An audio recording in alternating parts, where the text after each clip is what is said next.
अनुभव बाहा हेबे खूब शीघ्र झियो भी ठीक करी सारिछंती। अनुभव को बांधवी जागृतिंकर भी बाहाघर हेब। उभय काहाकू बाहा हेबे प्रत्यक्षरे न कहिले भी परोक्षरे देइछंती उत्तर, जहार क्लिप एबे सोशल मीडिया रे बेस भाइराल हेउछि, जहा परे चर्चा जोर।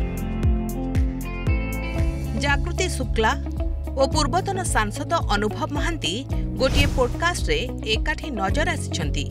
एही एपिसोड रे अनुभव और जागृति निज जीवन रो अनेक पृष्ठा खोलिछंती। निज संपर्क, विवाद, पर्सनाल और प्रोफेशनल सह एमिति अनेक कथा, किंतु एहारी भितरे दुहे विवाह पई प्रस्तुत थिबा मध्ये कहिछंती। उपस्थापक जेतेबेले दुहिंक विवाह कथा पचारिथिले, जागृति कहिथिले जदि अनुभव महांती द्वितीय विवाह पई राजी होई जिवे ताले अनुभव को स्वयंवर होई जिवो आ झियंकर लंबा लाइन लागिबो। निज कथा कही जागृति कहिले सगुन का लिफाफा रेडी रख। जेतेबेले अनुभव द्वितीय विवाह करबाकू रेडी बोली उपस्थापक प्रश्न करिथिले, अनुभव कहिथिले मो भाग्यर थिले मु विवाह करिबी। जदि केही मते विवाह करबाकू राजी हेबे ताहले मु निश्चय करिबी, आउ बहुत जल्दी करिबी। झियो भी बाछि सारिछि।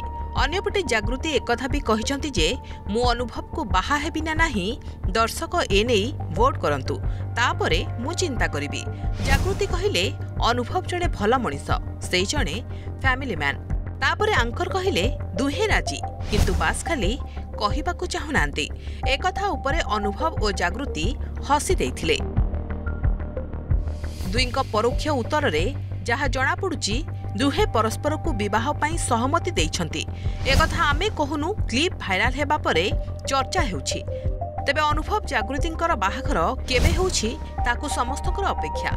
उभय परस्पर को बाहा हेबे ना आउ काहाकू बाहा हेबे से कथा तो समय कहिबो। ब्यूरो रिपोर्ट, प्रमेय न्यूज 7 डिजिटल।